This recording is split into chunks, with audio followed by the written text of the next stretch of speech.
Samira, je suis ravi de t'accueillir dans notre podcast Parlons de votre mental. Est-ce que tu pourrais te présenter brièvement et nous parler de ton parcours en tant que facilitatrice et consultante et également comme neurocoach? Alors bonjour Sébastien, je suis ravie d'être avec toi sur ce podcast. Donc, alors mon parcours, moi je suis une ancienne éducation en prévention de la délinquance, c'est quelque chose qu'on a en commun. Et Exact. c'est tous les mécanismes d'auto-sabotage que j'ai vus chez les jeunes s'exprimer quand j'étais éducatrice de rue, qui m'a interrogée et qui m'a lancée dans une quête de compréhension du fonctionnement humain. Ma quête m'a conduite à plusieurs formations et à l'activité que je crée aujourd'hui. Donc tu l'as dit toi-même, facilitatrice, consultant, neurocoach. Alors, mon activité, en gros, elle est en tripartie. J'ai une activité en tant que facilitatrice où j'interviens pour les entreprises. L'idée, en fait, à chaque fois dans toutes mes prestations, c'est de travailler sur l'alignement et l'activation du plein potentiel. Comment? Pour les entreprises, j'interviens en tant que facilitatrice. J'écoute les collaborateurs pour faire un diagnostic, en fait, qui permet d'identifier qu'est-ce qui empêche un engagement fort des collaborateurs dans l'entreprise. Donc, à travers des entretiens confidentiels et individuels, j'écoute des collaborateurs. La qualité de relation qu'on a permet que les collaborateurs puissent vraiment me dire ce qu'ils ont sur le cœur. Ça me permet à moi de créer une synthèse très précise de tout ce que les collaborateurs désiraient changer dans l'entreprise. Puis, avec cette synthèse, j'échange avec les dirigeants de service RH, de ce retour qui est assez complet, puisque les collaborateurs sont les mieux placés pour savoir comment faire évoluer l'entreprise dans le bon sens.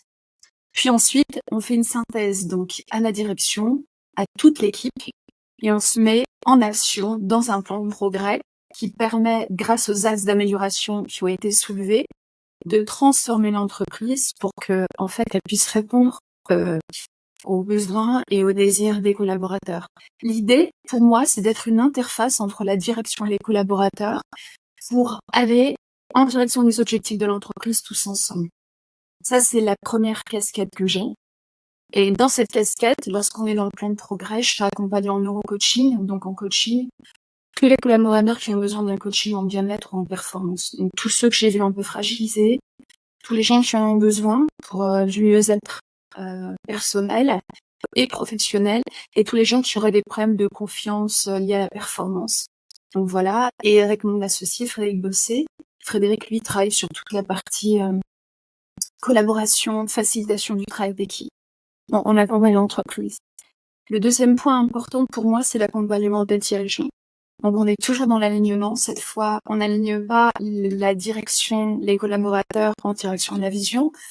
J'aligne en fait le subconscient, le mental et le corps des dirigeants en direction de leurs objectifs, de façon à excentrier tous les mécanismes d'auto-sabotage. Donc ça, c'est la deuxième prestation. La troisième, on est toujours dans l'alignement, évidemment, tu comprendras que c'est ma vie. C'est l'alignement par les méditations. Et là, c'est quelque chose de très profond. On aligne le soi, la raison d'être très profonde au moi, l'humain qui est là dans la matière et qui souhaite réaliser des choses importantes pour lui. Donc voilà les trois types de prestations qui ont toutes pour point commun l'unité et l'alignement. Ok. Est-ce que tu pourrais m'en dire un petit peu plus sur ta conviction et ta passion pour aider les individus et également les groupes à atteindre leur plénitude, leur zénith? Alors oui, c'est le mot, Sébastien, la conviction. Ma conviction, c'est que on a tous une capacité complètement méconnue à explorer notre grandeur, que ce soit depuis depuis l'identité, un groupe, une entreprise qui a de grands objectifs et qui a une vision, ou depuis un individu, du micro au macro, c'est toujours la même règle.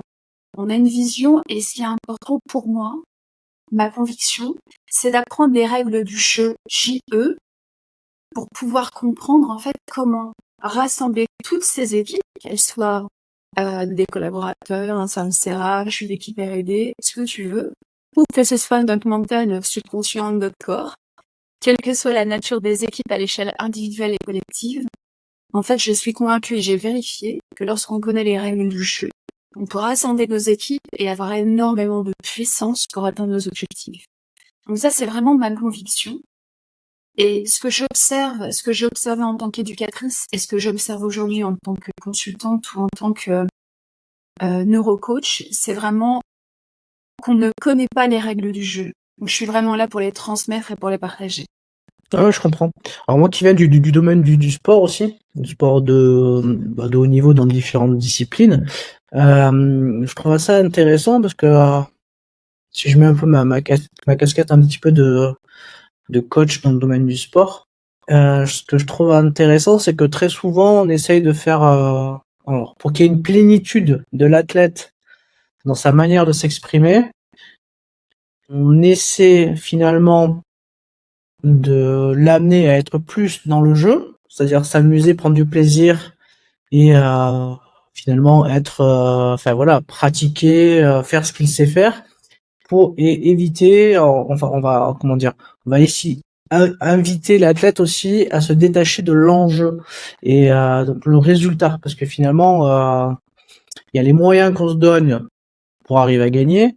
Et il y a aussi le résultat qu'on espère. Et très souvent, quand on se projette trop dans le résultat, finalement, l'enjeu prend le pas sur le jeu, et au final, on oublie de jouer. Et très souvent, le résultat, on l'a pas. Et finalement, ça revient un petit peu à ce que tu me dis, parce que dans les entreprises, il y a beaucoup d'enjeux.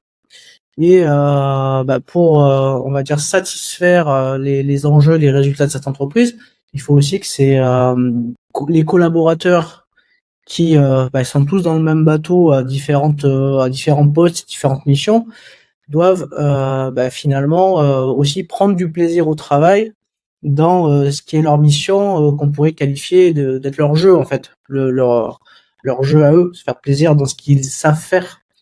Et finalement, ça, il y a une transversalité, je trouve, entre le sport et l'entreprise. Bien sûr. Complètement. Oui, tout à fait, c'est exactement ça. Complètement. En Ok, fait, on c'est se intéressant rejoint alors. oui. Tu disais quoi? C'est intéressant? Là, je disais, c'est très intéressant ce que tu dis parce que on a un objectif, il peut être très clair. Ce qui est important, c'est les moyens, et c'est vraiment ce que tu évoques. Les moyens qui nous permettent d'atteindre notre objectif, c'est là qu'on a du pouvoir. C'est vraiment là qu'on a du pouvoir, qu'on peut agir en fait. Et quand on fixe notre attention seulement sur l'objectif, sans mettre notre attention sur qu'est-ce que je peux faire aujourd'hui pour atteindre mon objectif, eh bien, on met son attention évidemment sur le désir de gagner. Alors, pour un sportif, ça va être très concret, gagner peut-être sa médaille au JO ou sa médaille d'or, etc. Pour une entreprise, ça va peut-être être d'atteindre son objectif, un objectif très précis, peut-être de chiffre d'affaires. Mais quand on est focusé comme ça sur la gagne, sur le résultat, notre subconscient, lui, naturellement, se focus sur la peur de perdre. Et pour moi, c'est très important de mettre son attention sur qu'est-ce que je peux faire aujourd'hui. Mon objectif est clair. Ce qui est important, c'est quels sont les moyens sur lesquels je peux vraiment focuser mon attention pour atteindre mon objectif. Et le moyen, ça va être déjà de travailler sur ce qui a besoin d'évoluer, de progresser. Et par exemple, à travers le diagnostic en entreprise, on entend « Ok, on veut bien, nous, conquérir l'Amérique du Sud en tant que multinationale sur ce marché. D'accord, on veut bien. Mais la réalité, c'est que sur le terrain, aujourd'hui, on a des problèmes de communication, on a des problèmes avec la direction, on n'a pas les liens à nos objectifs, c'est ça qui nous intéresse, c'est les moyens. Et les moyens vont nous conduire, vont nous rapprocher de notre objectif. Donc ça, c'est vraiment important. Et je te remercie d'évoquer parce qu'on peut se tromper souvent de sujet. Ouais, on peut se tromper de combat surtout. C'est ça.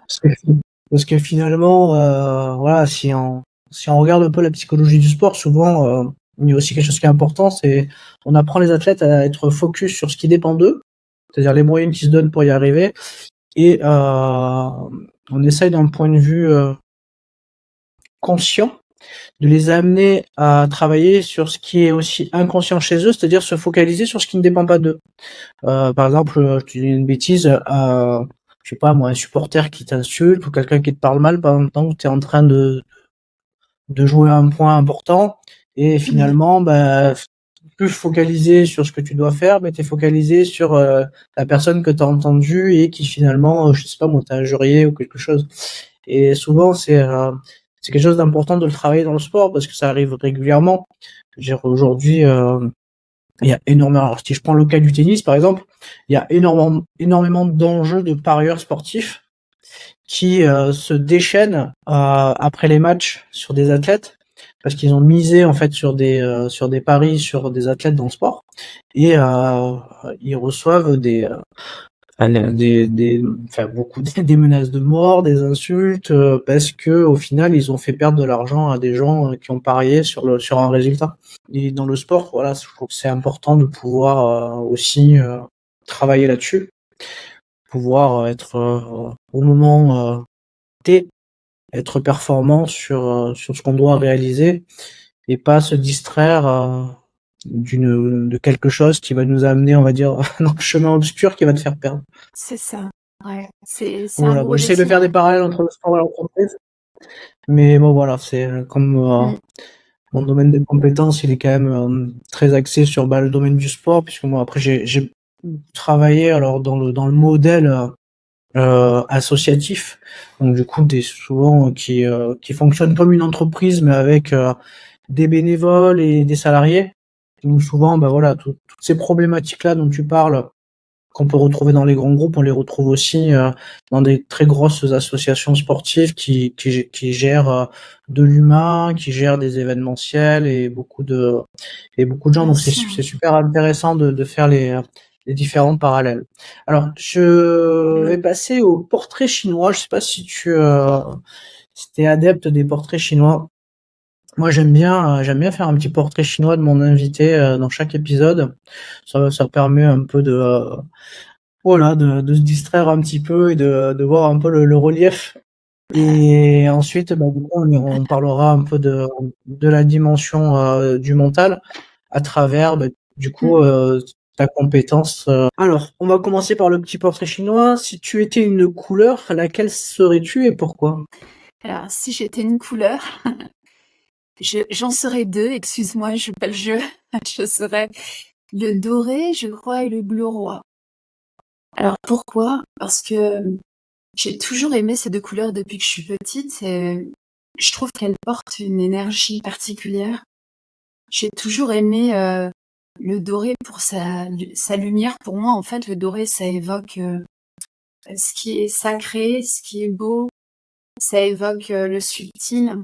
Donc pour moi, c'est vraiment une couleur magique, le doré, qui tout de suite, m'apporte, beaucoup de je trouve que ça évoque la grandeur. Je sais pas si tu as déjà été visiter des palais, en fait, où le doré est partout et ça évoque vraiment la grandeur, le beau, l'ultime, le zénith, le soleil.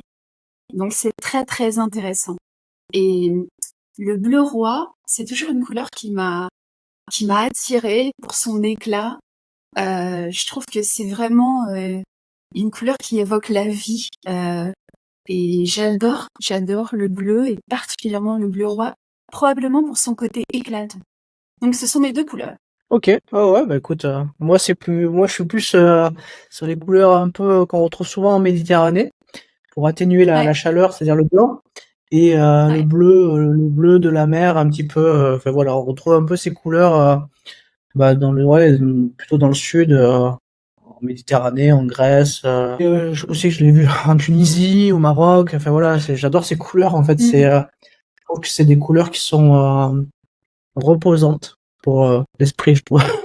J'aime beaucoup. Si tu étais un animal, lequel serais-tu et pourquoi? L'oiseau. L'oiseau pour, la merveilleuse qualité qu'il a de voler au-dessus de tout. J'ai toujours été amoureuse des oiseaux. Je trouve que c'est une qualité extraordinaire de pouvoir s'élever au-dessus et de voir les choses de leur envol, de danser avec le vent, cette liberté. Enfin, la valeur la plus haute pour moi, c'est la liberté et l'oiseau incarne parfaitement cette liberté-là.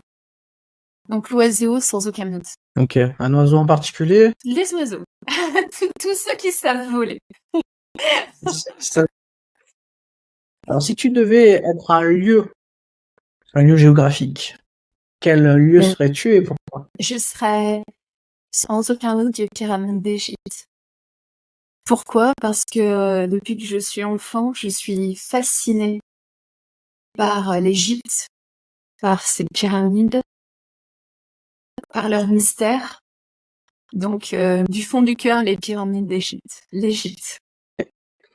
Après, elles conservent encore beaucoup de mystères, hein, les pyramides d'Égypte. On n'a pas tout compris, hein. Complètement. C'est Ça, incroyable, hein, c'est et puis sûr. on en Ouais. découvre, bah, je veux dire, chaque année, il y a des découvertes qui sont faites, il y a des endroits qu'on n'a pas trouvés, c'est assez incroyable. Ouais. Après, moi, je me pose toujours la Ouais. question de savoir comment, à cette époque-là, ils ont réussi à bâtir ces pyramides. Quand tu vois le poids d'un bloc, je te dis, c'est assez incroyable, quoi. Donc, et puis, ils en ont pas mis qu'un de bloc, hein. Donc, du coup, C'est ça. ouais, et puis, c'est assez incroyable. Tu te rends compte avec même tous les souterrains, les trucs et tout. Enfin, c'est incroyable ce qu'ils ont réussi à faire. Ouais, c'est Enfin bon. fascinant. C'est fascinant. Ah ouais, c'est une énigme. Bon, je sais pas si on comprendra tout, nous, peut-être plus tard. Mais bon, en tout cas, fascinant. Si tu devais être un plat, donc un plat qui se mange, lequel serais-tu et pourquoi? Alors, si je devais être un plat, les auditeurs vont certainement pas connaître, ça s'appelle le mahacheb. C'est un plat que fait ma mère, un plat algérien. Donc, c'est une forme entre le pain et la galette, ça s'appelle du msemmel, avec une espèce de ratatouille algérienne qui s'appelle la chouchouka. Et quand tu mets la chouchouka dans ce msemmel, dans ce pain, dans cette crêpe, c'est juste extraordinaire.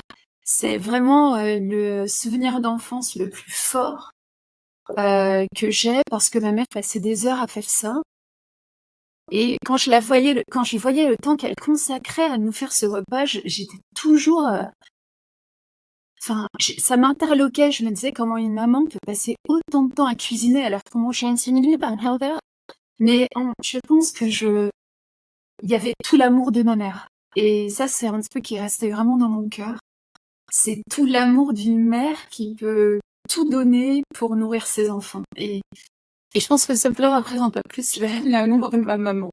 Donc voilà, je l'admire de ce plat en plat à partager. Ok, ouais, je connais pas, mais en tout cas, ça m'a donné faim. Tu devais être un super pouvoir, lequel choisirais-tu et pourquoi? Alors écoute, je gagnerais du temps si j'avais le super pouvoir de l'omniscience. Vu le temps que je passe à vouloir tout comprendre, à vouloir me former, en fait, j'ai toujours eu envie de tout comprendre, de tout savoir. Si j'avais eu, en fait, j'aurais envie d'apprendre tous les métiers, de faire tous les métiers et de comprendre tous les mystères et donc sans aucun doute l'omniscience. La conscience absolue de tout ce qui existe, c'est mon recognition. Je gagnerais Ok, un temps bah fou écoute, si c'était le ouais, cas. gagner le temps. Bah oui. Bon, en tout cas, je te remercie pour ce petit podcast chinois. Bon, c'était juste quelques questions et puis on va rentrer un peu Ouais. dans le vif du sujet. Bon, tu sais que dans le cadre de notre podcast, parlons de votre mental. On aborde du coup la dimension du mental. Et moi, la première question que j'ai envie de te poser, c'est comment tu abordes la dimension mentale lors de tes accompagnements auprès des individus et des groupes pour leur plénitude, que ce soit en tant que performance ou de bien-être. Alors c'est une question intéressante parce que comment je l'aborde? Alors, je vais donner les principes de base qui vont me permettre d'avoir une vision assez simple et claire du point par lequel j'aborde ce sujet. Pour moi, aujourd'hui, la capacité qu'on a, notre rapport au monde, la réalité de notre vie, quelles que soient les catégories de vie, en fait, est le reflet parfait de nos programmations subconscientes. Voilà, on va redire en peut-être 2 secondes des principes importants. De 0 à 7 ans, on est vraiment à des états de conscience qui sont des états qu'on peut considérer comme des états d'hypnose. Notre pupille est un web ouais. Elle enregistre tout ce qui se passe autour de nous. Et on enregistre ce qu'est le couple, ce qu'est la famille, ce qu'est la réussite, et tous ces enregistrements qui sont composés d'une équation assez simple. Par exemple, le couple égale une perception, j'observe mes parents, de gains, de pertes. Donc de gains ou de pertes, est-ce que mes parents sont plus riches ensemble ou est-ce qu'ils sont plus pauvres ensemble? Est-ce que le couple me rend plus riche et plus pauvre? Associé à des émotions de plaisir ou de souffrance. Et cette répétition, cet enregistrement qui a lieu de 0 à 7 ans et qui se répète à chaque seconde, vient créer des paramètres subconscients on va appeler des croyances. Ce sont des paramètres neurologiques.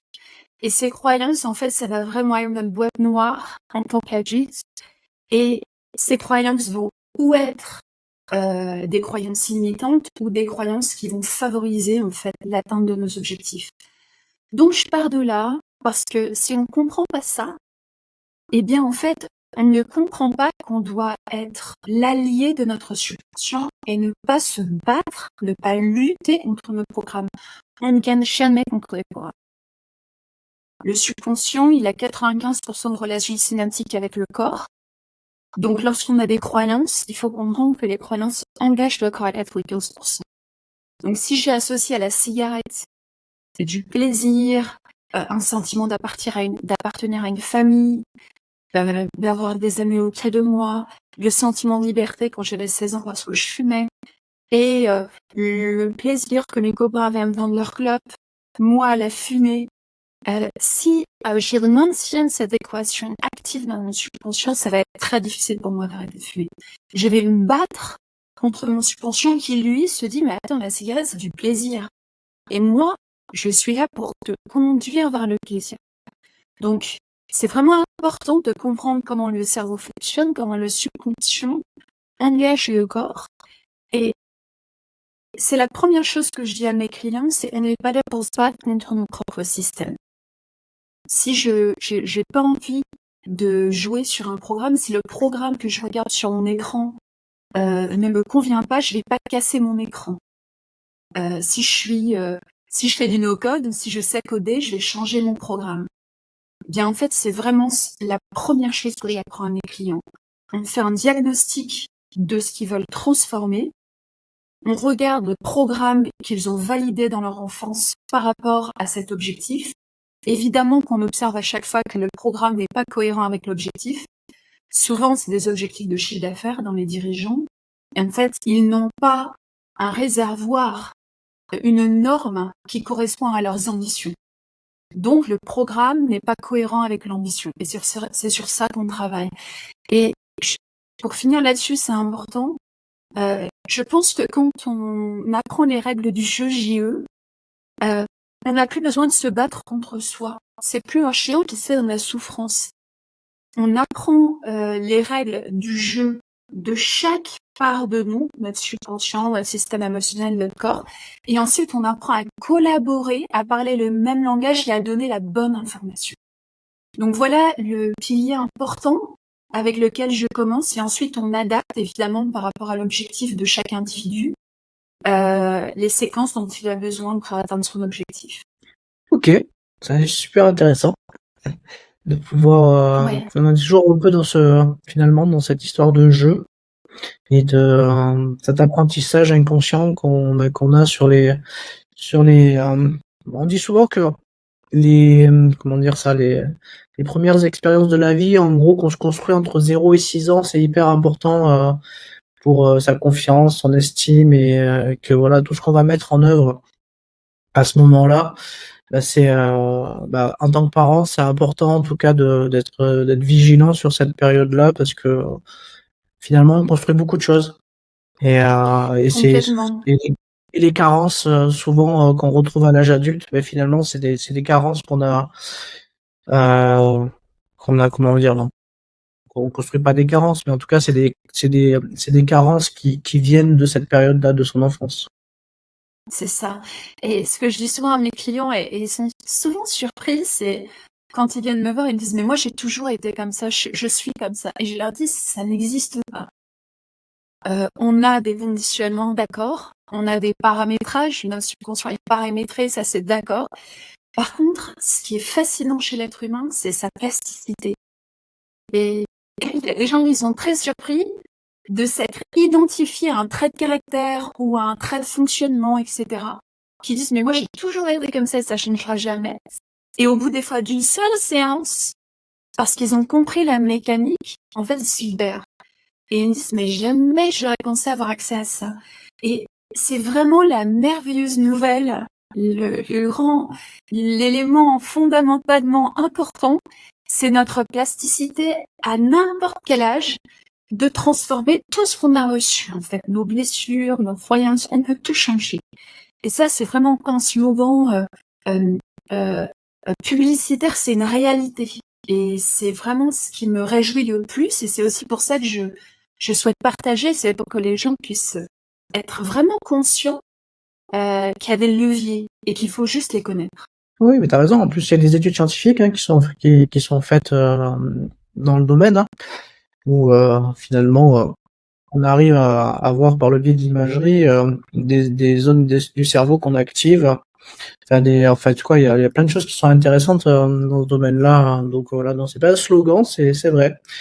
Le cerveau est très plastifiable, modulable, et, euh, et C'est ça. c'est chouette de le savoir parce que ça veut dire qu'on peut finalement, à partir d'un souvenir malheureux, on peut le transformer en souvenir heureux si on en a envie.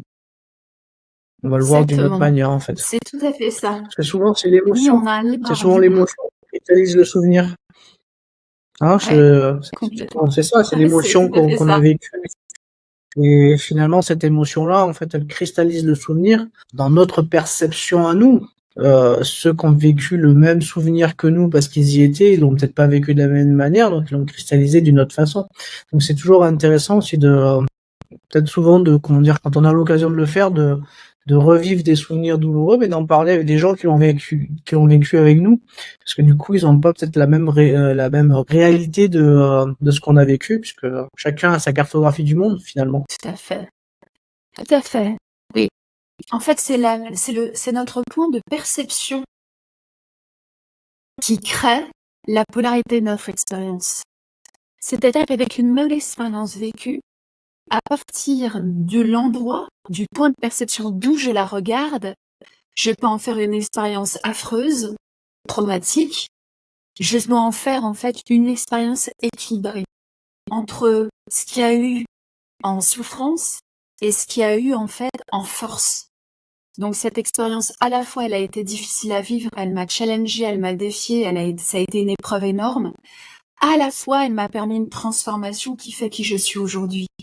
Et le but du jeu, c'est vraiment d'équilibrer ces points de perception pour éviter de polariser nos expériences du côté négatif. Ça, c'est vraiment important. Tout à fait. On en revient à notre mental. Quels sont, selon toi, les principaux aspects du mental que tu considères comme étant essentiels pour atteindre des objectifs personnels et professionnels élevés?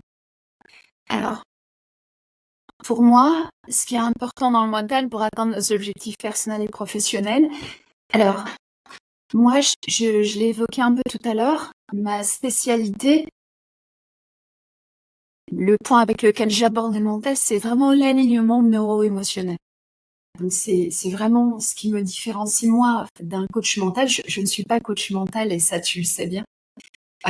Donc en fait pour moi le mental, si on prenait, alors je vais prendre l'exemple du cône d'un cône qu'on utilise, qu'on appelle le cône de Minkowski.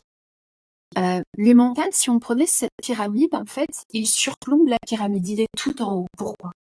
Parce que c'est souvent notre regard sur le monde qui va déterminer, qui va influencer, en fait, notre rapport au monde. Donc le mental, il est fondamental dans ce sens-là. Mais en tant qu'être humain, on n'a pas seulement un mental, on a un corps aussi. Et dans ce corps, en fait, on a la nature organique de notre corps. Donc tout ce qui va participer à nourrir le pôle neuro-organique. Donc notre alimentation, ce qu'on va boire, la qualité de notre sommeil, etc., etc. Puis on a le pôle neuropostural. Mais en fait, on est actuellement, le pôle neuropostural, notre posture, qui vient aussi interférer avec notre mental. En fait, on découvre que ces trois pôles sont interdépendants. Mais ce qui est important, c'est que, tu vois, Sébastien, toi et moi, on pourrait être fait d'un mental en béton, absolument optimiste, positif, avec des croyances qui vont vraiment nous pousser vers la réussite. On peut être fait comme ça, avec une super alimentation, une hygiène de vie extraordinaire, une super posture, des gens qui font du sport, etc. Mais on vit pas tout seul en tant qu'être humain sur cette planète. Et on est dans un environnement. Et donc le quatrième point important, c'est l'environnement. L'environnement qui va activer, en fait, ces trois pôles, qui va interférer avec ces trois pôles et qui va du coup définir notre énergie vitale, notre état d'être au monde. Donc, par rapport à ta question, pour moi, en fait, la prise en charge du peut être holistique. Et pour le point du mental que d'abord, souvent, ce que je fais, c'est que je regarde est-ce que le mental tourne dans le bon sens. Les premières personnes que j'ai reçues au départ, c'était beaucoup de gens dépressifs. Alors à la dépression, il peut y avoir beaucoup de pauses. Certains, en fait, sont sortis de cet état-là. Pourquoi? Parce qu'en fait, ils ont juste rééduqué leur attention à aller dans la bonne direction. Ça veut dire quoi? Pour moi, c'est vraiment en fait, imagine notre point d'attention, c'est un cheval sauvage. On l'a pas vraiment éduqué quand on est à l'école, on nous a pas appris à méditer, on nous a pas appris à rester concentré. J'irais même arrivé à notre époque, on nous apprend tout le contraire. On nous apprend à avoir l'attention complètement tournée vers l'extérieur, une attention fragmentée avec les écrans. Et ce qui est très important, c'est vraiment pour moi d'apprendre à l'attention, si on veut vraiment avoir un mental qui tourne rond, à mettre notre attention sur toutes nos réussites. Éduquer notre attention à regarder tout ce qu'on a réussi dans notre vie et entraîner notre attention à aller tout le temps sur ce chemin-là pour créer une sillon. Le deuxième point important pour moi, c'est de mettre son attention sur ce qu'on a aujourd'hui, ici et maintenant. On est bombardé d'informations qui nous montrent qu'on n'est pas assez dense, on n'est pas assez beau, on n'est pas assez compétent. En fait, tout nous encourage à voir ce qui nous sépare de l'excellence. Et d'ailleurs, quand on est enfant, et c'est peut-être pas conscient, mais c'est important de le changer. Quand on est enfant et quand on va à l'école, on fait une copie. Imaginons, je fais une dictée. Qu'est-ce qui va être entouré? C'est mes échecs, donc tout ce que je n'ai pas réussi. L'appréciation, sur quoi elle est basée? Sur peu mieux faire. Et donc, en fait, c'est sur ce qui me sépare de l'excellence. Et donc, on est conditionné toute notre vie comme ça. On conditionne notre point d'attention à faire ce chemin-là. Qu'est-ce que je n'ai pas réussi? Qu'est-ce qui me sépare de l'excellence? Et qu'est-ce que ça induit, ça? Ça induit la peur de ne pas y arriver demain.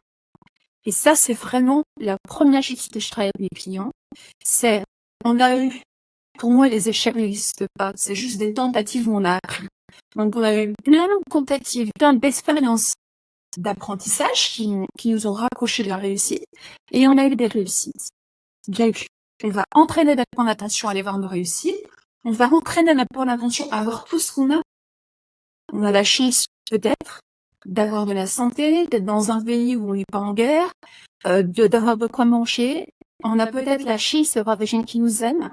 En fait, si on est vraiment dans cette conscience de tout ce qu'on a, on devrait vraiment être traversé par des vagues de gratitude.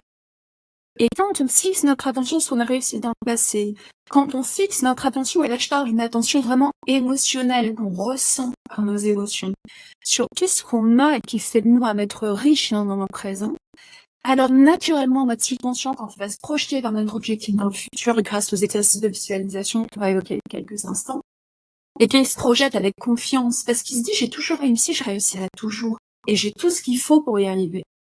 Donc, c'est vraiment, tu sais, avant que j'étais éduquée, aujourd'hui, pour moi, c'est toujours l'éducation d'une certaine façon. On éduque notre système nerveux et notre corps à rester dans un endroit propice à notre développement. Alors, je suis d'accord avec toi sur l'aspect éducatif. Juste un bémol, c'est que Oui, dans l'éducation, il y a des messages qu'on transmet, mais en fait, il y a un émetteur, un transmetteur. Si le, comment dire, la personne qui reçoit, en fait, ne veut pas prendre, finalement, on n'a pas d'impact sur elle. Enfin, en tout cas, c'est ce que je peux en retenir, c'est-à-dire que pour avoir été confronté aux deux, comment dire, un système éducatif où euh, tu enseignes, mais on va dire il y a adhésion parce que bah, l'athlète veut progresser, donc forcément il y a une écoute partagée, des conseils et finalement il y a les feedbacks aussi bah, de la personne que tu entraînes.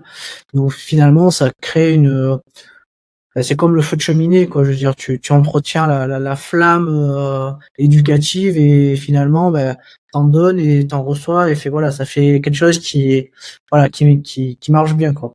Par contre, ce qui est là où c'est plus dur, c'est sur des gens qui adhèrent pas en fait, qui vont pas adhérer. Donc c'est important aussi de bien choisir ses combats, j'ai envie de dire, parce qu'on peut pas, c'est comment ça. dire, on peut pas plaire à tout le monde et on peut pas transmettre à tout le monde non plus à partir du moment où les personnes ne le souhaitent pas. Quoi, c'est compliqué. Quoi. C'est très juste ce que tu dis, mais tu vois, là, tu parles certainement d'un adulte.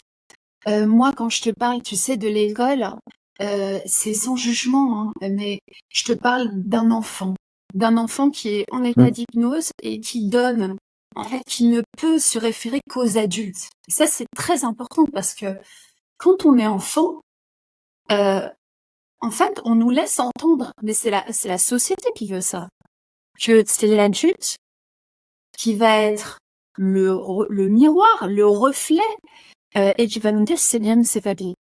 Donc l'enfant, lui, il est d'une certaine façon impuissant. C'est-à-dire qu'il se réfère au référentiel qui est autour de lui. Et c'est en ce sens-là que c'est important de reprendre son pouvoir. Parce que quand on est enfant, en gros, on te dit, bah, si c'est bien, c'est l'adulte qui te dit que c'est bien. Félicitations, t'as rangé ta chambre. Félicitations, t'as une bonne note. Quand t'es à 5 sur 20, on te dit, bah, c'est pas bien.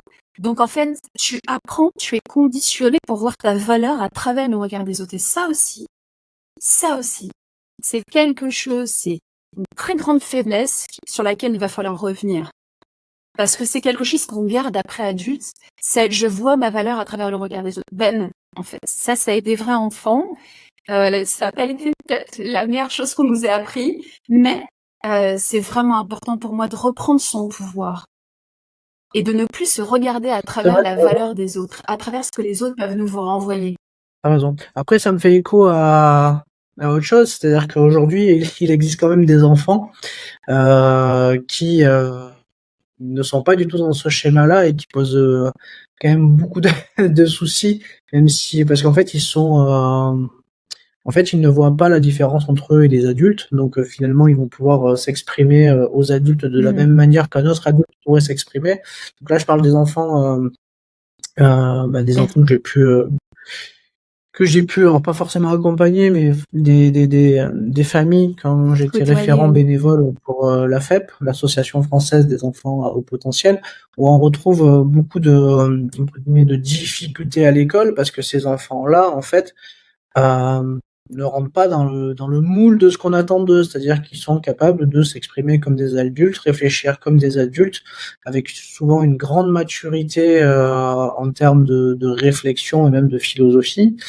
Et ils peuvent du coup déstabiliser de nombreux adultes par leur positionnement d'égal à égal entre l'enfant et l'adulte.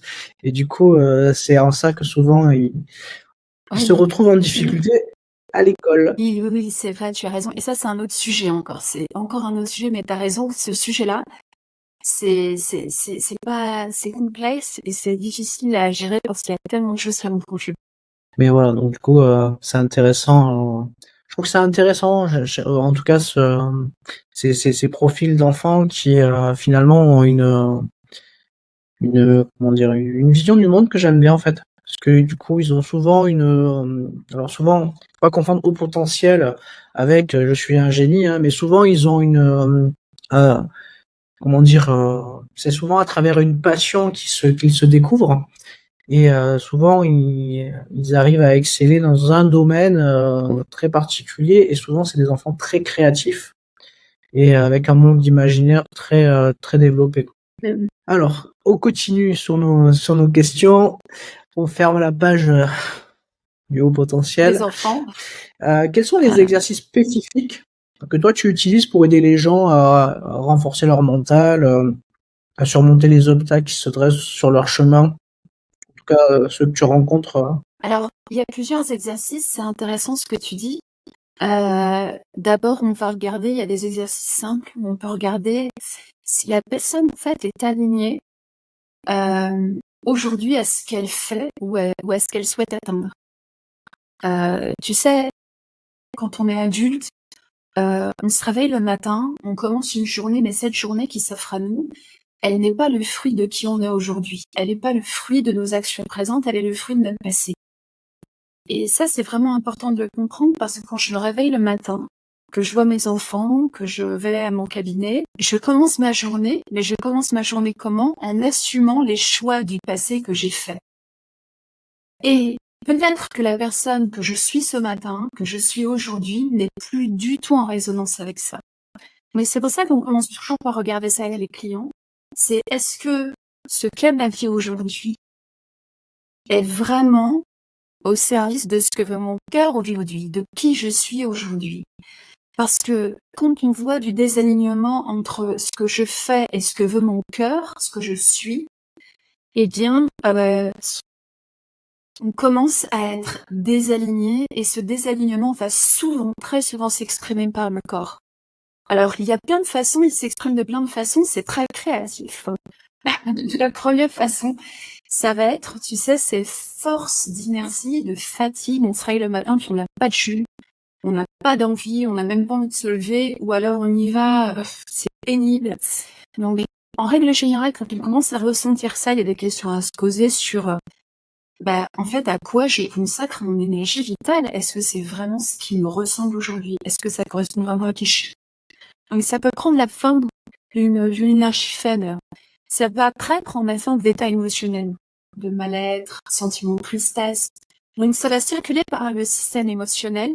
Et tout ça, c'est des messages, en fait. C'est des messages du cœur qui dit, attention, tu continues d'assumer une vie qui ne te ressemble plus, qui n'est plus au service de ton cœur. Et ensuite, ça va passer par le mental, notre sujet, les doutes, j'ai pas envie, les idées noires, je commence à perdre confiance en moi, mais j'y arriverai pas, etc. Puis ça finit par le corps. Le corps, les symptômes et la maladie.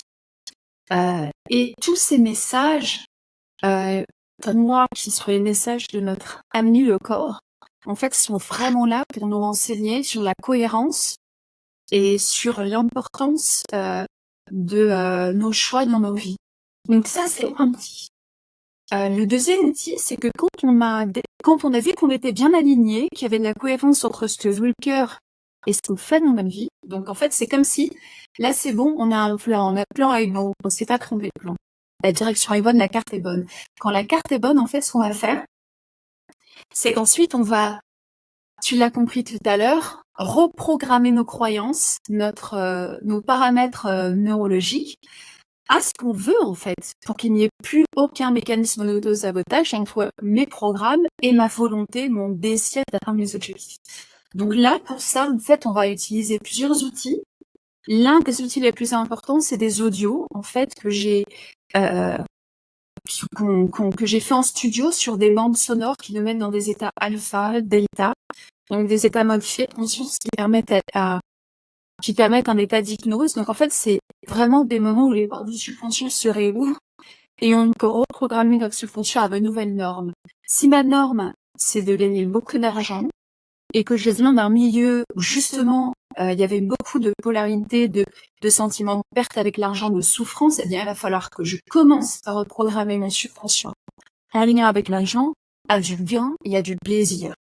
Et donc, en fait, les audios vont aider à ça. C'est des audios qui durent 9 minutes, on les écoute. Donc, le docteur Beauregard, qui est un chercheur en neurosciences québécois, m'a donné la possibilité d'utiliser ces trames sonores qu'il a fait dans son institut de recherche. et qui permettent en fait de modifier ses états de conscience pour être dans un état d'hypnose et reprogrammer son subconscient grâce à une visualisation émotionnelle. Et finalement, on devient tellement familier que permet à notre corps tous les jours, plusieurs fois par jour, d'expérimenter cette nouvelle langue.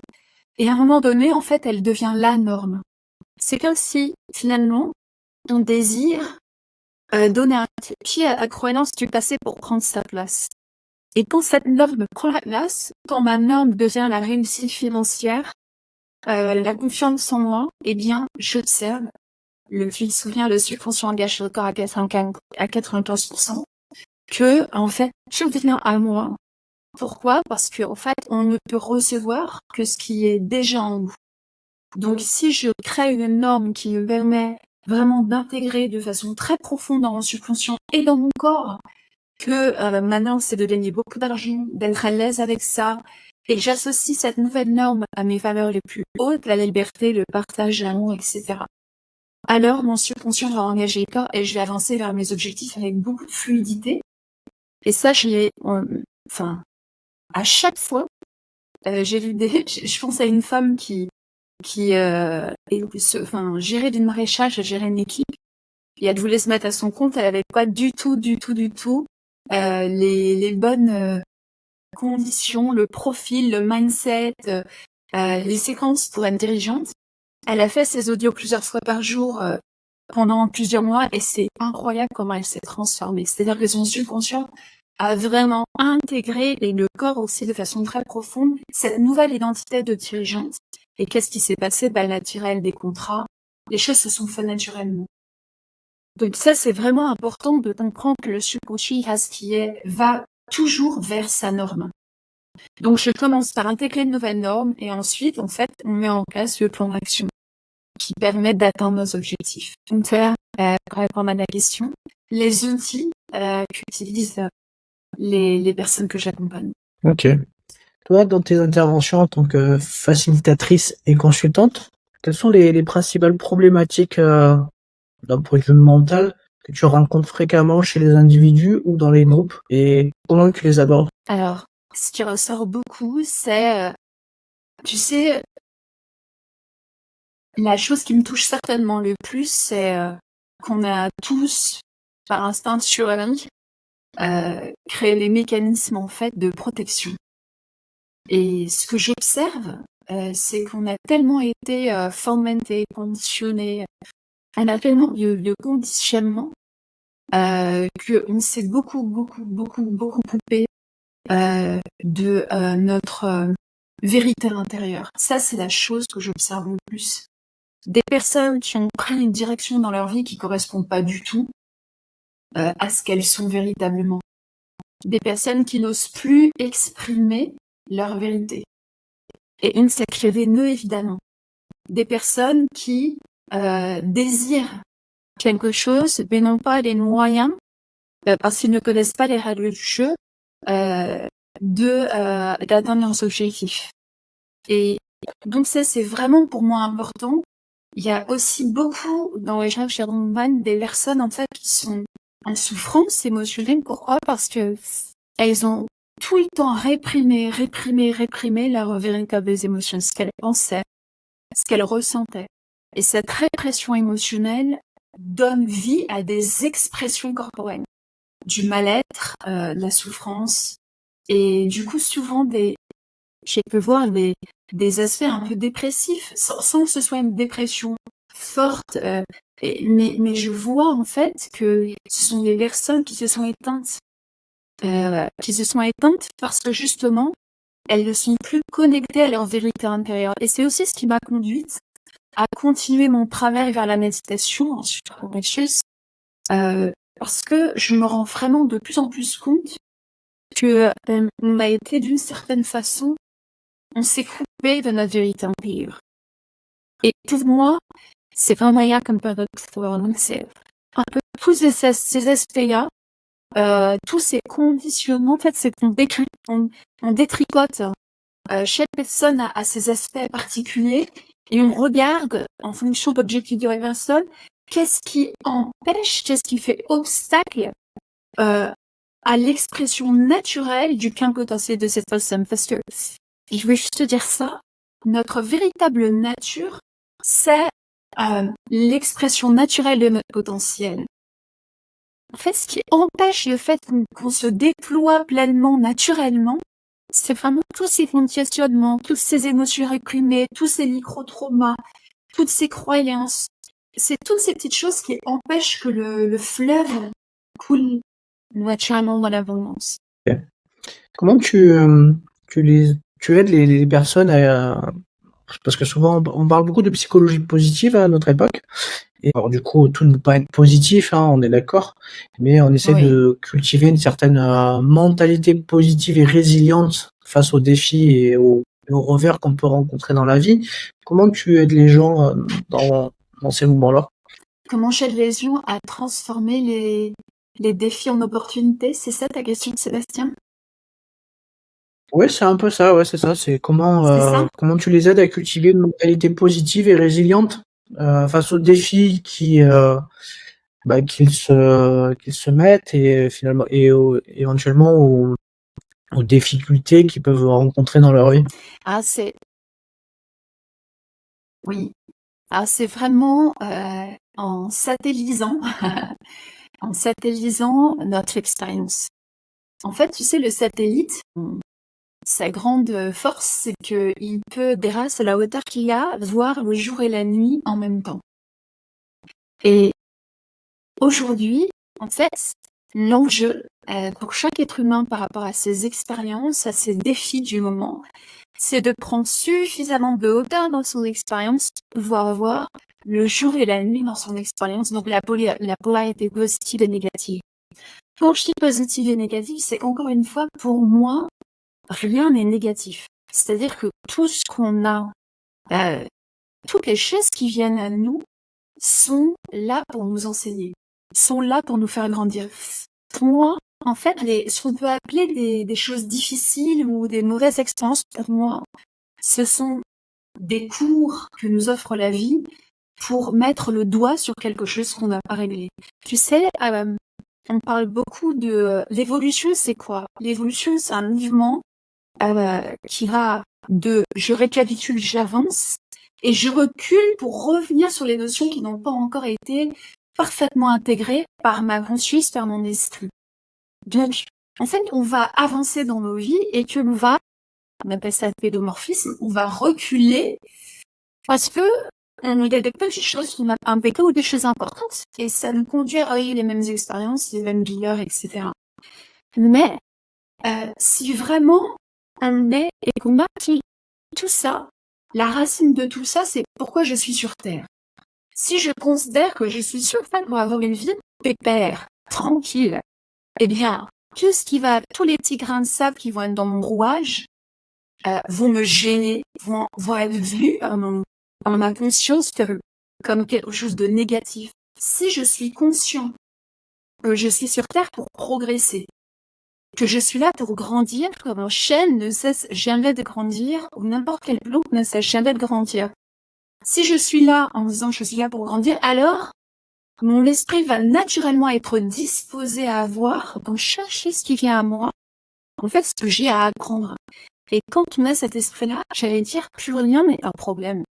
Parce qu'en fait, on voit que dans toutes les situations que nous offre notre expérience de vie, eh bien, il y a un enseignement.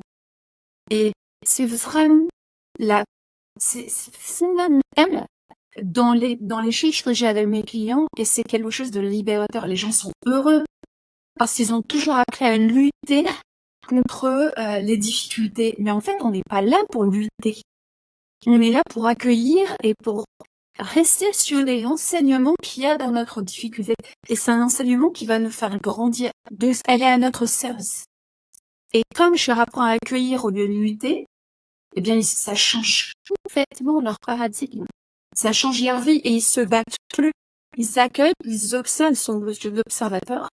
Ils observent et ils disent, ah tiens, c'est intéressant. Cette personne, quand elle m'a dit ça devant tout le monde et que j'ai eu honte, j'ai vraiment pu voir que j'ai pas pu lui répondre en public, mais j'ai vraiment pu voir à quel point je n'honorais pas ma parole, à quel point je ne m'affirmais pas. Ben, c'est plus intéressant de voir l'expérience comme ça et de se dire finalement cette expérience est un cadeau pour moi. Cette personne qui m'a blessée m'a permis de révéler que pour l'instant je ne m'affirmais pas, je n'honore pas ma parole, mon sentiment, et j'ai à travailler sur ça, j'ai à libérer ça. C'est plus intéressant que de se dire, cette personne, vraiment c'est un cauchemar, je lui en veux, et de brasser de la haine et de la colère sans comprendre l'enseignement. Et je pense que quand tu as ce regard-là, c'est un regard, je te disais tout à l'heure, pour moi, tout est question de point de perception. Quand tu regardes les choses depuis ce point de perception-là, rien n'est problématique. Tout est là au service de notre épanouissement. Donc, même si c'est agréable ou pas agréable, tu vois, c'est au-delà de ça. C'est au-delà de l'agréable ou du désagréable. C'est qu'est-ce que la vie m'envoie comme message à travers cette expérience. Et quand on a cet esprit-là, c'est juste une voie d'accélération dingue pour grandir. Et on n'est plus, en fait, on voit que tout est parfait. Que même dans cette personne qui m'a blessée, ou à cause de qui, ou grâce à qui je me suis sentie humiliée sur un moment, cette personne est au service de mon progrès. Donc on voit vraiment que tout est parfait et qu'il y a une intelligence qui s'exprime dans tout et dans chaque situation. Si on a les yeux, on le voit. Effectivement. Ça fait penser à la citation de Nelson Mandela. Je ne perds jamais, j'apprends de chaque expérience. C'est exactement ça. Et tu vois, ça, je pense que c'est vraiment des choses, moi, que j'essaie d'apprendre je partage avec mes clients parce que je pense que on ne mérite pas de souffrir comme on souffre ou de se battre toute notre vie comme on se bat. Et pour ça, il faut transmettre ce message-là. Il faut permettre aux gens d'améliorer juste de mon point de vue. Et la vie devient beaucoup plus douce, même si on a des obstacles. Et beaucoup plus intéressante, surtout. Alors, dans le podcast, parlant de votre mental, on s'intéresse également à la gestion du stress et de l'anxiété. Quels conseils tu pourrais nous donner, les donner aux auditeurs et aux auditrices qui écoutent, pour les aider à mieux gérer ces aspects et favoriser leur bien-être mental? Alors, je pense qu'on va se croiser. Pour ça, la première chose que je propose de faire, c'est que si notre corps perçoit du stress, qu'est-ce qui se passe quand le cœur perçoit du stress, en fait? Il va tout de suite suivre le système nerveux sympathique, le cerveau reptilien. Notre champ de perception va se réduire parce que notre cerveau, en fait, fait le focus sur ce qui nous met en danger. Donc, on perd nos moyens, notre corps s'acidifie, etc. C'est l'espace, la suradaptation, le stress nous conduit dans l'espace biologique chimique. Nous sommes les plus pauvres, les moins capacitaires à trouver la bonne solution à notre problème. Donc, la première chose que je dis, c'est quand on est stressé, c'est très important pour moi de faire, peut-être si une fois un exercice de paiement startup, on travaille en équipe dans les entreprises. Quand certains managers ont des délais et qu'il a la pression sur les ingénieurs, faut savoir, en fait, qu'ils se tirent une balle dans le pied.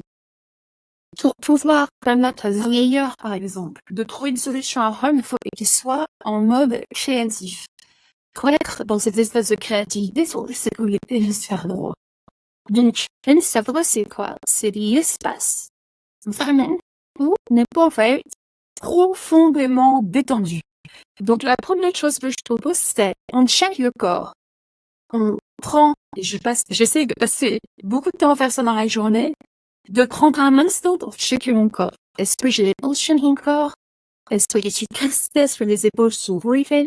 Et l'idée, c'est vraiment de détendre tout le corps. La deuxième chose, c'est vraiment de fermer les yeux et de se revenir dans son espace inférieur. Pourquoi? Parce qu'on veut remettre en place le système nerveux parasympathique pour que l'homéostasie se mette en place. Et qu'on revienne dans notre parasympathique, on ferme les yeux, on est complètement détendu. Et on va faire cet exercice de cohérence cardiaque qui crée des merveilles. Moi, je vois beaucoup avec des jeunes qui ont des postes à responsabilité, qui sont extrêmement stressés, qui disent c'est dingue, ça change ma vie. Et cette respiration ventrale, en fait, le fait de fermer les yeux, ça indique à notre cerveau que nous sommes en sécurité, sans quoi mon attention serait tournée à l'extérieur. Donc c'est déjà un premier signal pour le cerveau, c'est je suis en sécurité. Le deuxième levier, c'est la respiration ventrale, qui exprime et qui dit au cerveau je suis détendu. Quand on est stressé, on est dans une respiration thoracique. Ces deux symboles, ces deux signaux, en fait, permettent au système nerveux parasympathique de se remettre en place. Et quand on fait cet exercice de cohérence cardiaque pendant 5 minutes, par exemple, on prend vraiment le temps, on revient dans le plein potentiel, dans nos pleins pouvoirs. Et là, l'hémisphère droit, le mode alpha se remet en place, et on redevient créatif. Et si vraiment, on met quelque chose qui nous stresse, de concret, eh bien, à ce moment-là, on commence à avoir le discernement nécessaire pour vraiment voir avec beaucoup de clarté quelles sont les causes de ce stress.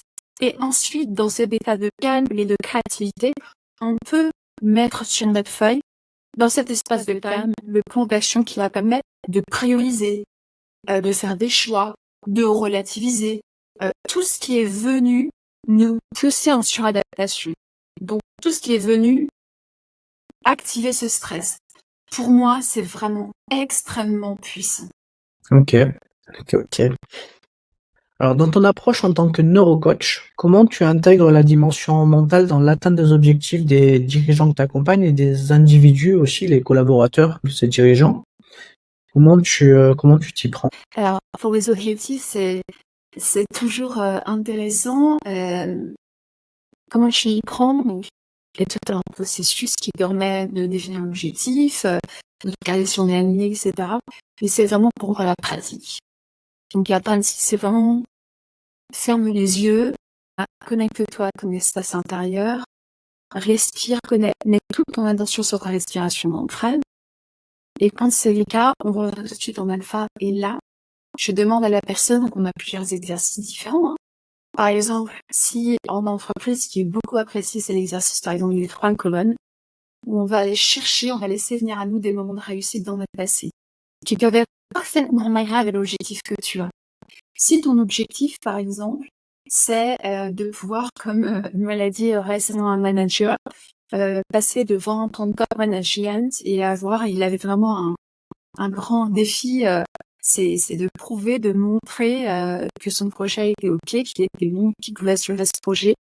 Et bien, du coup, il s'est préparé à cet entretien. Il a mis toute son attention sur des moments du passé où il était dans la réussite, où il a su convaincre, où il était détendu, où il a su trouver les mots, et il a permis à son corps. Il y a tout un processus d'agrandir l'image, d'éliminer l'image. Il y a tout un processus basé sur la neuroscience qui permet à toutes les régions cérébrales, à droite et à gauche, de se synchroniser, aux deux hémisphères de se synchroniser, ce qui permet une monde cérébral unique. Et quand tu agrandes cette image et tu revis ces moments de réussite, en fait, tu permets à ton corps de faire circuler cette énergie de réussite dans le corps. C'est comme ça, l'idée, c'est vraiment que ce sentiment de réussite soit chéri au corps, que ce soit intense, que tu te sentes fier, sûr de toi, confiant. Tu penses que la personne est à lui, neuf. En fait, on peut, à ce moment-là, venir dans la pélone du présent. Maintenant, laisse venir à toi un moment vraiment où tu as aidé quelque chose qui fait de toi un amplifié. Ça peut être ta distance. Ça peut être tout ce que tu as qui fait que tu vois la personne merveilleuse que tu es ici et maintenant. Et là, c'est pareil, on va franchir le mot et on va amplifier. Et la magie de cette colonne, c'est vraiment que tu vas te sentir plein de toi, rempli de toi. Tu vas sentir finalement que tu es un être complet, rempli de gratitude, tout ce que la vie t'a offert. Et ensuite, on va se projeter, c'est vraiment ça qui est important, dans la colonne future avec l'objectif qu'on veut atteindre.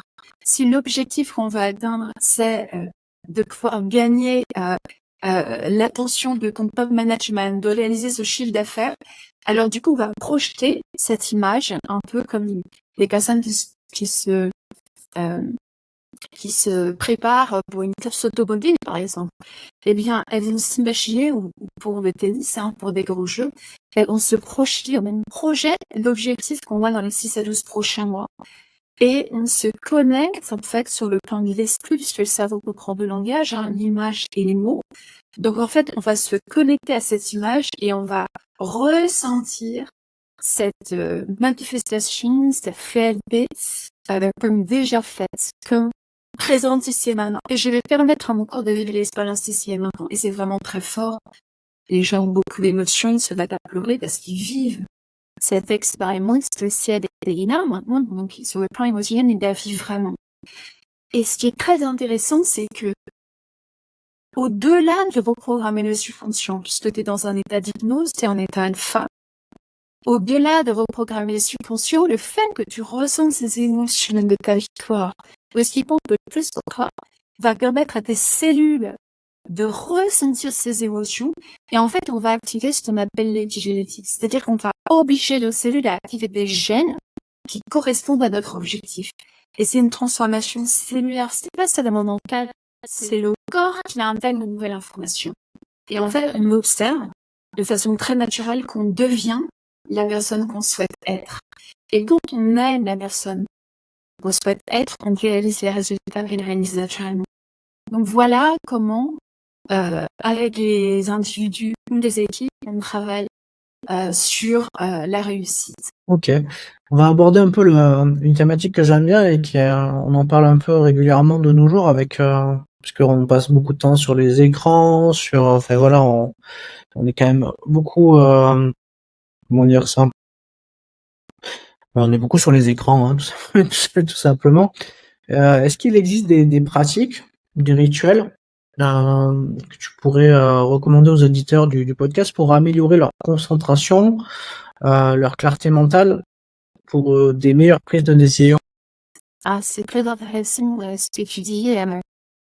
Alors, pour moi, la clarté mentale, la meilleure prise de décision, ça va vraiment... je reviens sur l'aboutissement de mon parcours de formation. Hein. Je pense que il faut savoir se couper et l'introduction que tu fais avec les écrans est très important. Il faut pour moi se couper des éléments extérieurs. C'est vrai que dès que je reviens dans mon espace intérieur, couper vraiment, je reviens dans mon silence intérieur, dans mon espace de paix absolue, de connaissance absolue aussi. Et bien dans cet espace-là, je me reconnecte en fait à ma vérité et à me savoir-né.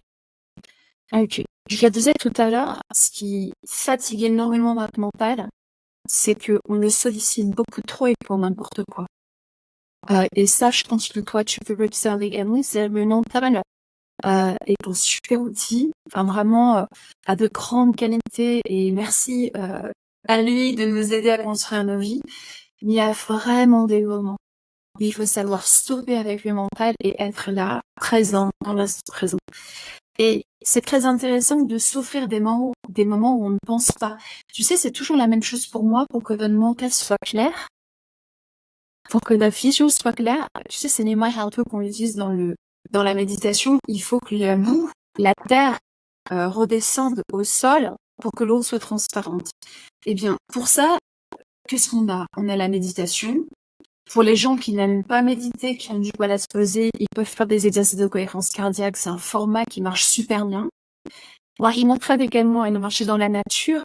En fait, c'est très intéressant la nature, parce que quand on va dans la nature, dans la forêt, même si on reconnaît à notre propre nature, il y a une forme de résonance entre la nature et notre nature. Et j'essaye d'observer, est-ce que je suis capable d'avancer sur ce chemin pendant 100 mètres sans penser, avec un juste présent à ce qui est. Et finalement, je me rends compte que quand plus je m'offre le luxe de ne pas penser, de m'offrir des moments où je mets mon mental au repos, parce qu'il a le droit de se reposer, eh bien, plus mon mental, quand je le sollicite, est fort, clair et présent. Mais c'est toujours la même chose.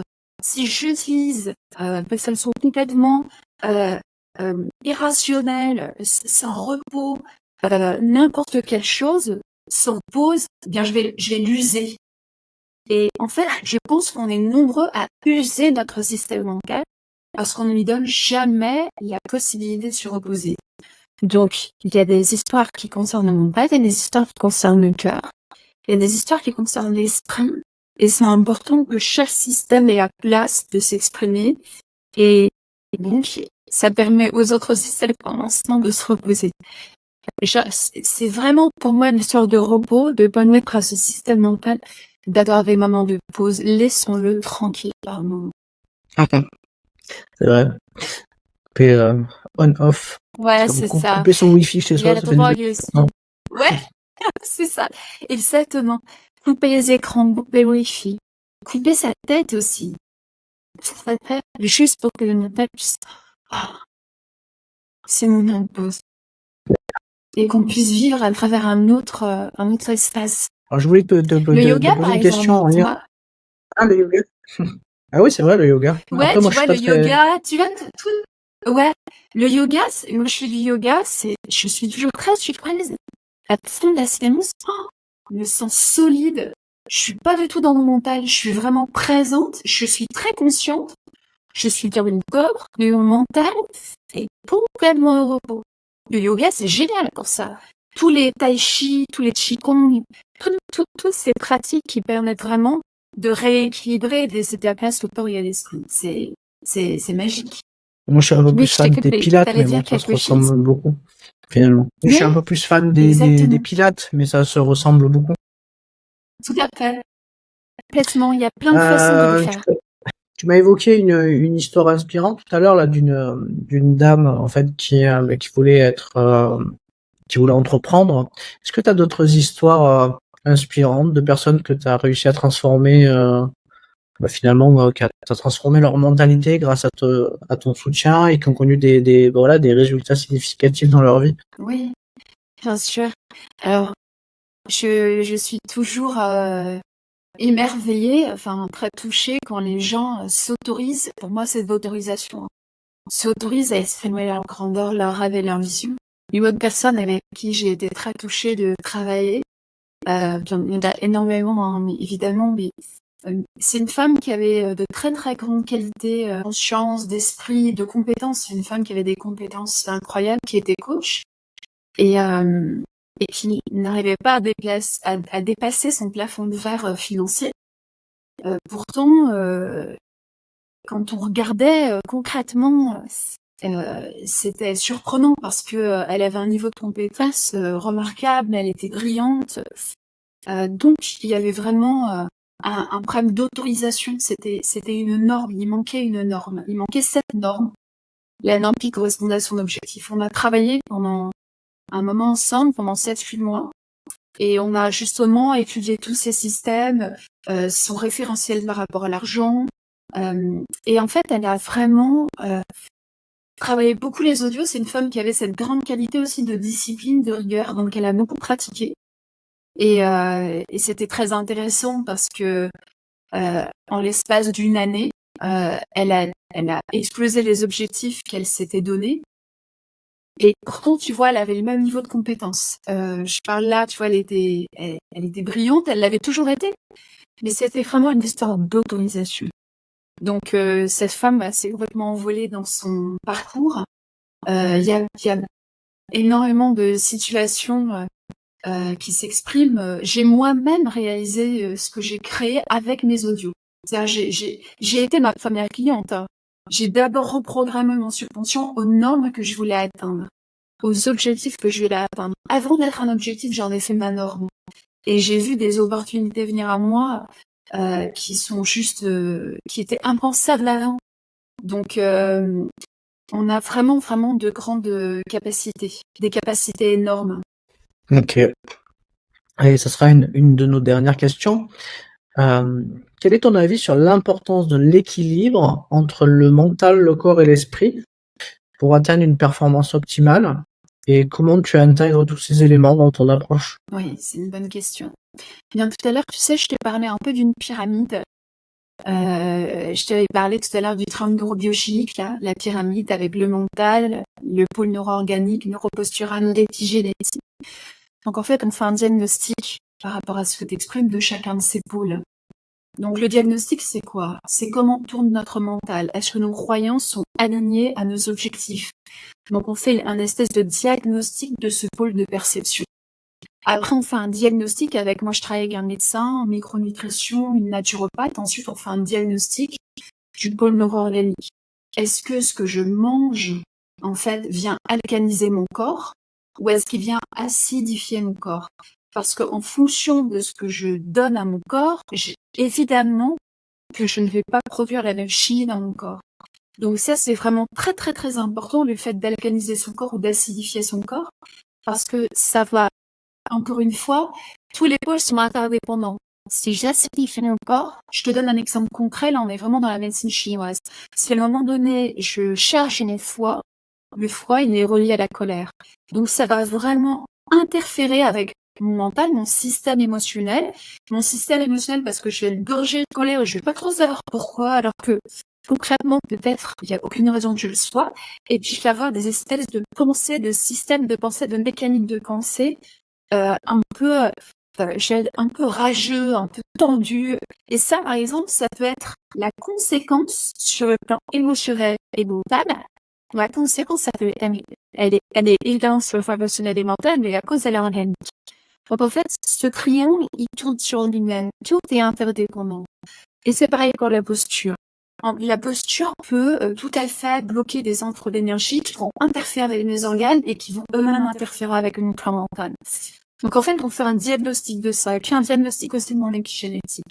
Est-ce que ce que je regarde à la télé, est-ce que ce que les gens que je côtoie, est-ce que les films que je regarde, est-ce que tout ce avec quoi je me nourris de façon très mal, est-ce que ça vient créer une énergie qui est favorable à mon objectif ou pas? Et finalement, on oublie trop vite, je pense, qu'on est des êtres énergétiques et que qu'il n'y a pas que la tête en fait. Hein. Il y a le corps, il y a la posture et il y a surtout tout ce qu'on côtoie et avec quoi notre corps se nourrit. Et ça, c'est vraiment vraiment important parce qu'on devient son environnement.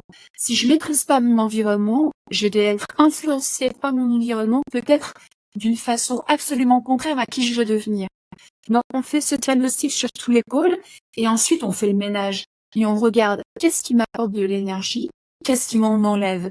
Et là, c'est pareil, c'est important d'en être conscient. Si je vois des aspects qui m'apportent de l'énergie, ben je ramène dans ma vie. Si je vois des aspects qui me vident d'énergie, eh bien, je me fais en sorte d'équilibrer ça. Et si, par exemple, dans mon environnement, il y a des gens qui me pompent ou des choses que je dois faire qui me vident, eh bien, c'est très important d'en être conscient pour pouvoir prendre un peu de recul, un peu de distance avec ça. Un être humain a toujours de l'énergie quand il est tourné vers ses valeurs hautes. Et il traîne toujours des pieds. Il est pas bien quand sa vie est consacrée à ses valeurs basses. Donc, il y a vraiment beaucoup de choses à voir. On est des êtres complexes. Mais si on a cette cartographie que je viens de décrire à l'esprit et qu'on fait son autodiagnostic, on va avoir des leviers, des axes d'amélioration évidents sur lesquels on peut intervenir, sur lesquels on peut agir et qui vont tout de suite apporter plus de confort et plus d'énergie à notre être et donc à notre vie. Ok. Écoute, on arrive sur la conclusion de cette interview dans le podcast. Quel message ou conseil tu aimerais transmettre aux auditeurs et auditrices du podcast Parlons de votre mental pour les aider à développer et à optimiser leur potentiel? Alors, la première chose que je dirais, je crois, ça c'est lié à mon expérience, c'est ce que tu disais tout à l'heure, à ce qui est chevillé au corps, ne jamais douter de ce qu'on sait à l'intérieur de nous.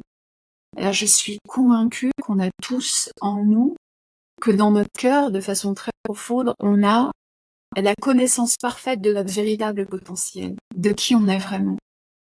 Et vraiment, j'invite tous les auditeurs à se faire confiance parce qu'on est les seuls, vraiment les seuls, à savoir qui on est et quel est notre véritable potentiel.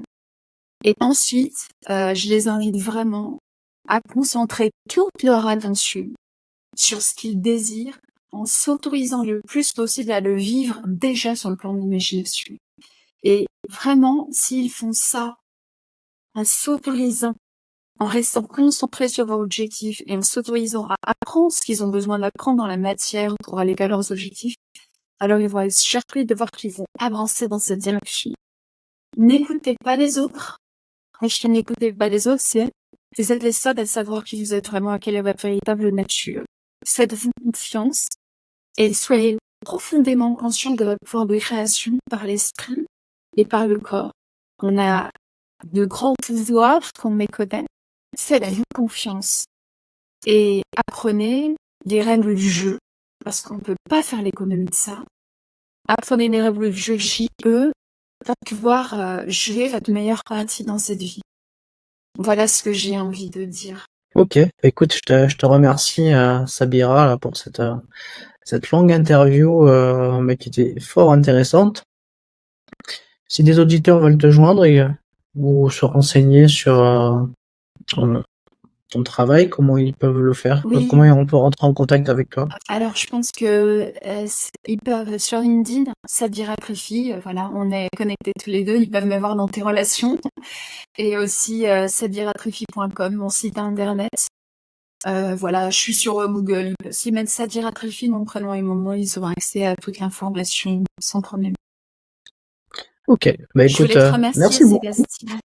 Merci à toi, Sébastien, pour ta curiosité, ton ouverture d'esprit, ta bienveillance. Et puis aussi ta délicate façon d'entrer en relation avec les gens. Merci beaucoup pour ce beau moment. Merci beaucoup. Bah, ça m'a fait plaisir en tout cas d'en savoir un petit peu plus sur ce que tu fais. Et ça m'a fait réfléchir en même temps pendant 1h24. Ah, ouais. Bon, alors je Oh, te le temps souhaite une passe. très belle journée, Sébastien. Ouais, on a Merci beaucoup. partagé plein de Merci choses. beaucoup. Merci beaucoup.